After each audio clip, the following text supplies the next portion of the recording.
ആളുകൾക്ക് സഹായം ചെയ്തില്ലെങ്കിലും ഉപദ്രവം ചെയ്യരുത് എന്നൊരു കാഴ്ചപ്പാടുണ്ട്.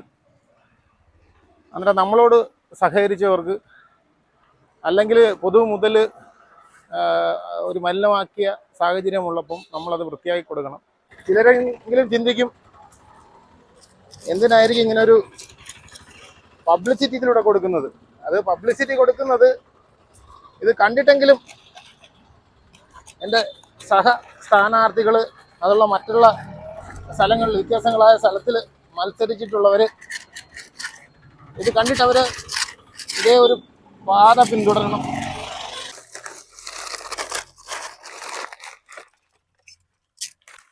ഈ മതിലുകളൊക്കെ യഥാർത്ഥത്തിൽ ആളുകൾ നിറഞ്ഞ മനസ്സോടു കൂടിയൊന്നും അല്ല നമുക്ക് അനുവദിച്ച് തരുന്നത്.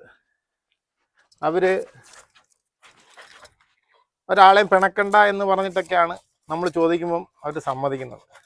പക്ഷെ സാധാരണയായി ചെയ്യുന്നത് ഇലക്ഷൻ കഴിയുന്നതോടുകൂടി തോറ്റ ആളായാലും ജയിച്ച ആളായാലും അവരെ പാടെ ഉപേക്ഷിച്ച് പിന്നെ അത് വീട്ടുകാർക്ക് ഒരു ഭാരമായി തീരുകയാണ് ചെയ്യുന്നത്. അതിൽ നിന്ന് വ്യത്യസ്തമായിട്ട് നമ്മൾ ഇപ്രാവശ്യം അത് ഏതൊക്കെ മതിലുകളിൽ ചുവരെഴുത്തുകൾ, പോസ്റ്ററുകൾ, അതേപോലെ ഫ്ലെക്സുകളൊക്കെ കൃത്യമായി അത് ഇളക്കി വൃത്തിയാക്കി നമ്മളത് ആ ഉടമസ്ഥനൊരു വേദന ഉണ്ടാക്കാത്ത രീതിയിൽ തിരിച്ച് നൽകാനാണ് തീരുമാനിച്ചിട്ടുള്ളത്. എൻ്റെ പേര് അരുൺ എന്നാണ്. ദേശീയ ജനാധിപത്യ സഖ്യത്തിൻ്റെ കുളത്തൂപ്പുഴ പഞ്ചായത്തിലെ 15-ാം വാർഡായ കുളത്തൂപ്പുഴയിൽ നിന്ന് മത്സരിച്ച സ്ഥാനാർത്ഥിയാണ് ഞാൻ. വളരെ പ്രധാനപ്പെട്ട നേതാക്കൾ മത്സരിച്ചൊരു വാർഡുമാണിത്. കോൺഗ്രസിൻ്റെ ഭാഗത്തു നിന്ന് ഷാനവാസും LDFിൻ്റെ ഭാഗത്തു നിന്ന് നിലവിലെ ജില്ലാ പഞ്ചായത്ത് മെമ്പറും ആയിട്ട് മത്സരിച്ച് ഇനി അടുത്ത ശനിയാഴ്ച കൗണ്ടിങ് കഴിയുന്നത് വരെയുള്ള ആകാംക്ഷയുടെ നിമിഷങ്ങളിലൂടെയാണ്.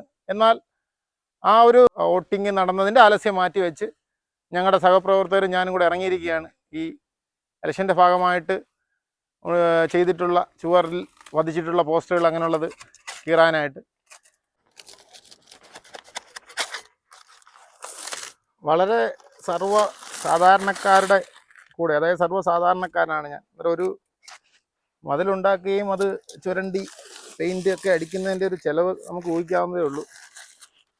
സ്ഥാനാർത്ഥികൾ അവരുടെ ഏജൻറ്റുമാർക്കോ എൻ്റെ ഒരു ബുദ്ധിമുട്ട് ആ ഒരു സമയത്ത് ഇലക്ഷൻ പ്രചരണ സമയത്ത് പരമാവധി പബ്ലിസിറ്റിയാണ് എല്ലാവരുടെയും ലക്ഷ്യം. അതിന് ശേഷം ഇവരുടെ കാര്യങ്ങളൊന്നും ആരും ചിന്തിക്കുന്നില്ല. അതിലൊരു വ്യത്യസ്തത വരുത്തണം എന്ന് കരുതിയിട്ടാണ് ഇന്ന് പുലർച്ചെ 5 മണിക്ക് തന്നെ ഞാനും എൻ്റെ സുഹൃത്തായ ദിലീപേട്ടനും കൂടെ ഈ പരിപാടി തുടങ്ങിയത്. എന്ന് പറയുന്നത് പോലെ മറ്റുള്ളവർ ചെയ്യുന്നതുകൊണ്ട് മാത്രമാണ് നമ്മൾ ചെയ്യാൻ നിർബന്ധിതരാകുന്നത്.